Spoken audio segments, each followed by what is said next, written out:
wilayah Aceh Jaya ini Pak untuk sementara? Harga jualan jualan pasaran sekarang 3.000.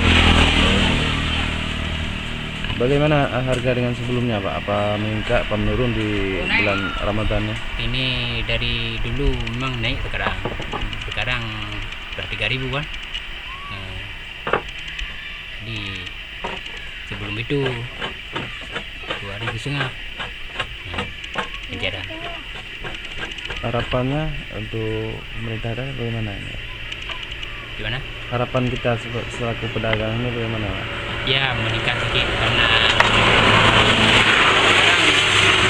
sekarang ada masyarakat sedikit kan, karena ini panen gagal juga karena kurang bangka, karena gula harga meningkat sedikit ya, 3.000. Apa namanya Pak? Itulah meningkat harga karena harga semangka itu meningkat, nggak ada semangka. Gagal panen. Gagal panen karena hujan. Kenapa tuh Pak? Karena hujan.